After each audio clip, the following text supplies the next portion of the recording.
What's up, y'all? Austin Lewis here, aka Less Training, to do a special shoe unboxing with NOBULL. So, hope y'all enjoy the video, subscribe, and cue elevator music. So, over the past few years, I've been on the search for a great training shoe. Lately, I've been training in the Nike Metcon 4, and as you can see, they're B. They've done their job. They're 11 months in, and you know, just getting some close up. You know, they're starting to fringe. The grid on the bottom is worn down at this point, and you know, we have some, but 11 months of consistent work, inside outside training. This shoe has held up to the task, and I would recommend this.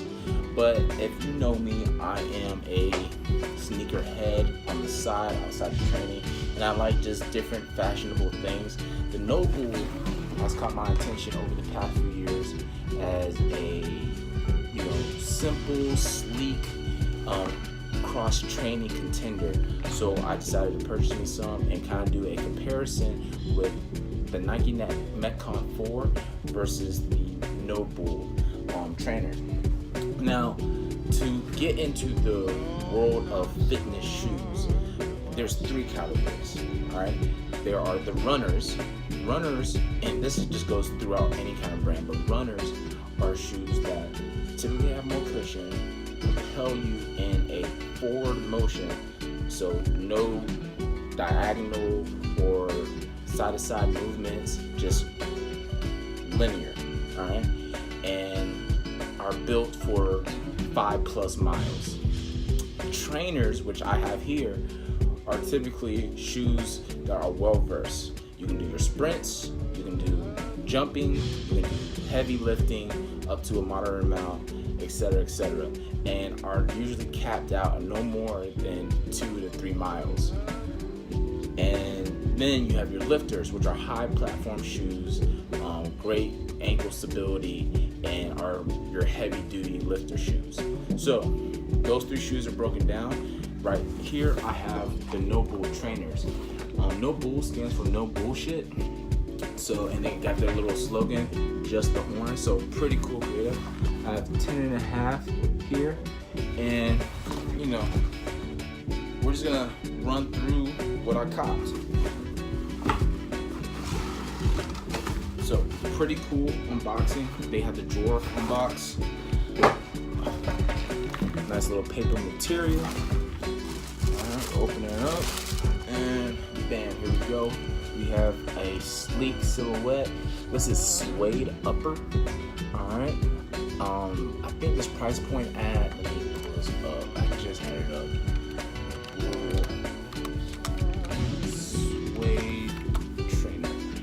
I'm gonna do a side-by-side comparison on the specs on both a Nike Metcon and a NOBULL Trainer. So NOBULL's priced at $160, and let's see, as far as the details on this shoe, it has a 4mm heel to toe drop, so that means starting from the heel drops down 4 millimeters, pretty self-explanatory. All right, it talks about, you know, its breathability and all that jazz. But what you can see from the shoe is that it's a minimalist shoe. It's here to do one job, and it's to be supportive and sturdy. As far as how much it weighs, I'm not seeing anything online, but comparing it to my Metcon, which I've had over some time, the Metcon is way lighter. But that's also because the Metcon does not have the same amount of cushioning as it does. See, you get that minimum amount of cushioning right there. All right. Then the NOBULL, this whole line right here is cushioned. All right. Both share very similar qualities. Right here, this grid is made specifically for rope climbing. Same thing with the Nike Metcon, bigger grid though. All right. This material right here, as I've tested, is water resistant, not waterproof, water resistant, as opposed to the suede upper, I'm probably not going to take this outside any. To me personally, both are appealing shoes, but the reason why I went with the NOBULL this time around as opposed to another Metcon is that I wanted to just try a different shoe. And this looked appealing to me in the sense that, hey, if I wanted to run errands in the shoe and I have a cool gym fit on, like this will complement my gym fit. And I didn't want to change shoes or change into my slides. Like that was the main driver behind buying this shoe. So what's gonna happen now is I'm gonna do a little performance test in these shoes, see how it stacks up against the Nike Metcon. And there are other trainers out on the market, but I've only been training in actual trainers for the past 4 years now, and the Metcons have been my best trainers to date. But I just want to try something different. Just some specs on the Nike Metcon in comparison to the NOBULL. So Nike Metcon is coming with a alright. Nike Metcon 4 also has a 4mm heel to toe drop. Those boasts about its new stability cage around the heel. There's been reports of heel slippage in the other Metcon series.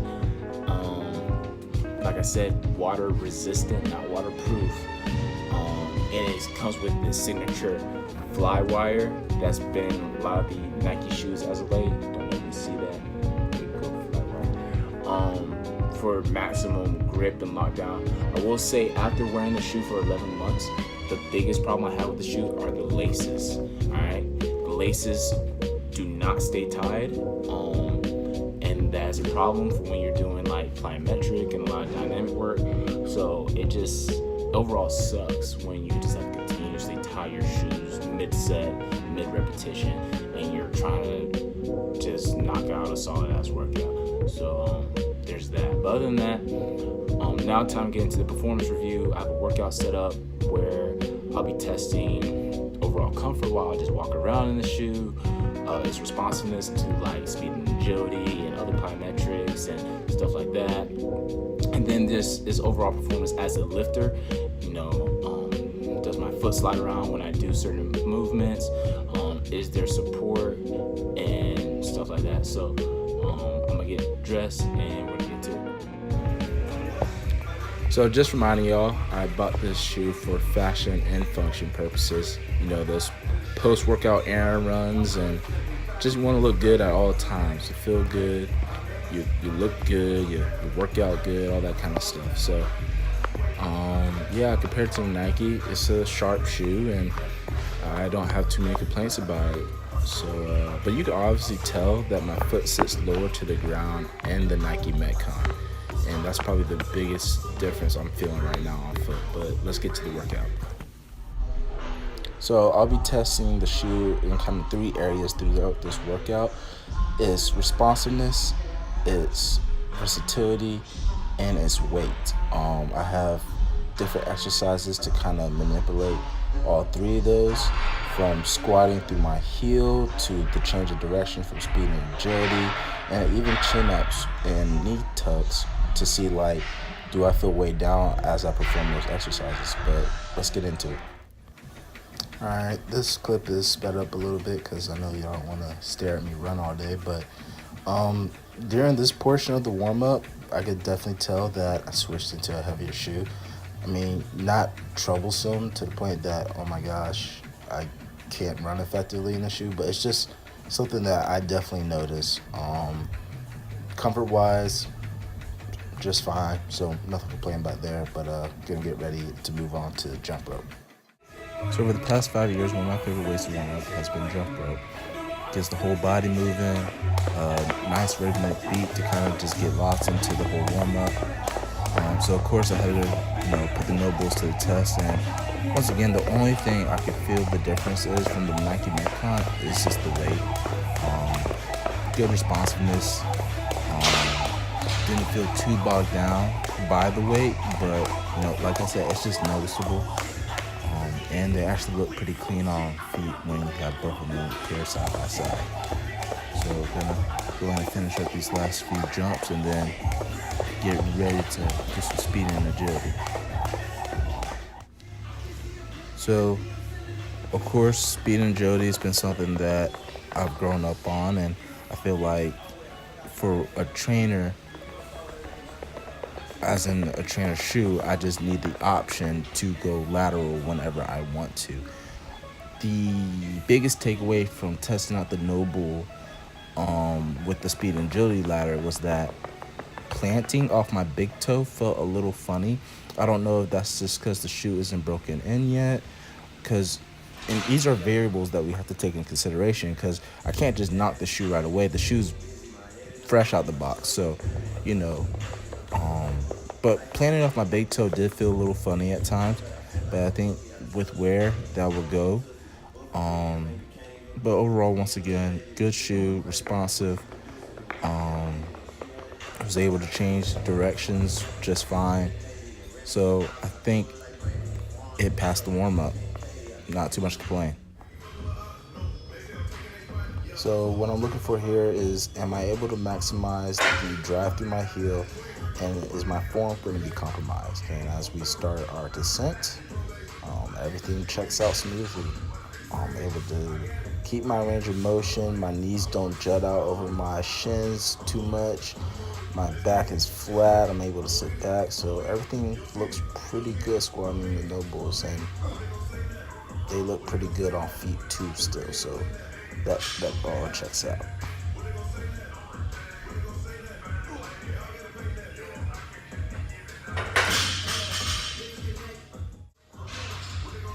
Next up, we have box jumps, and what I'm looking for here is the amount of impact that can be absorbed by this cushioning system, jumping to and off of certain heights. And by comparison to the Nike Metcon, the NOBULL wins this battle.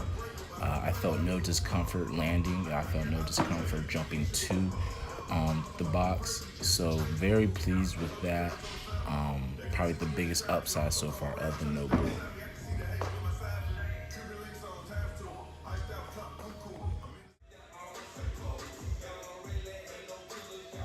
So next up, we have power cleans and squat to press. What I'm looking for here is the shoe's ability to accelerate and decelerate by performing complex lifts and movements. If you know me, I'm a big fan of moving in multiple planes of motion.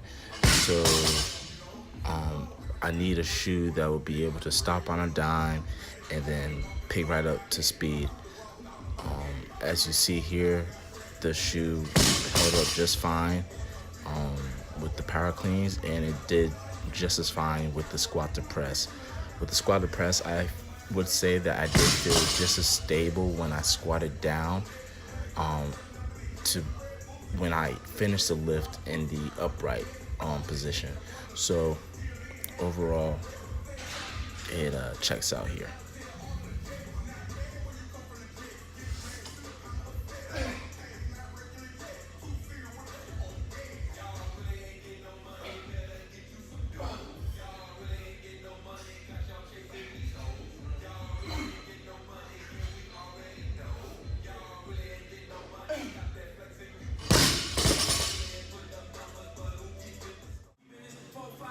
Alrighty, got some deadlifts going.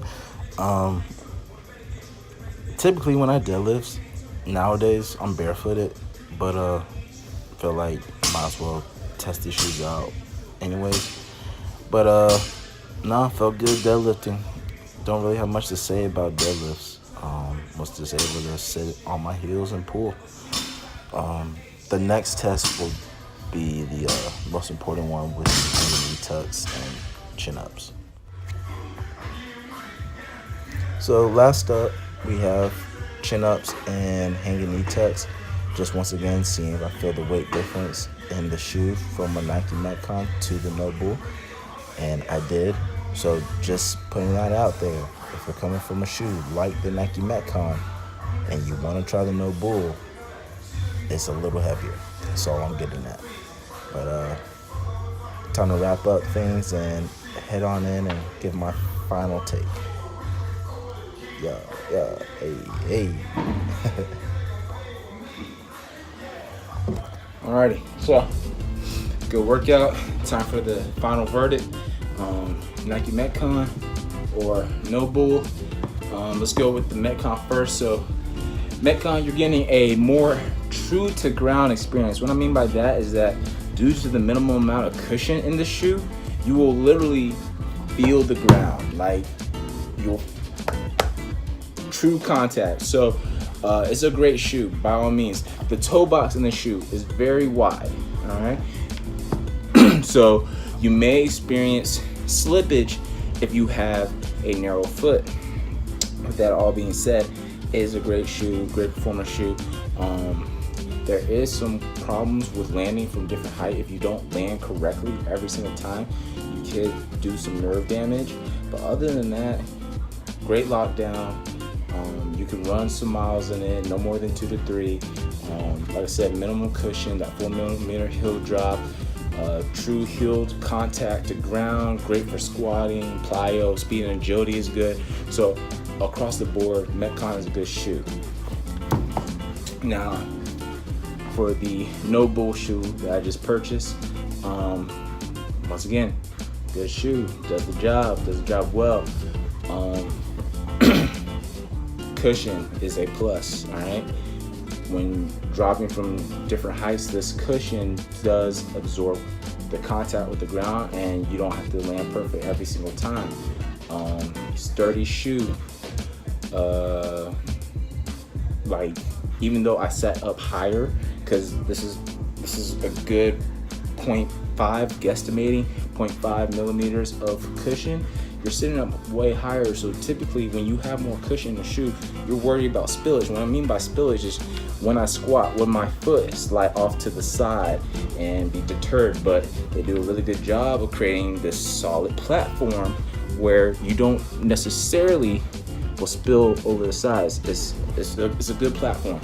So once again, another wide toe box if you have narrow feet, maybe not the shoe for you, but overall a solid shoe. Now in comparison, all right, remember I mentioned in the Nike Metcon I was having problems with shoelaces.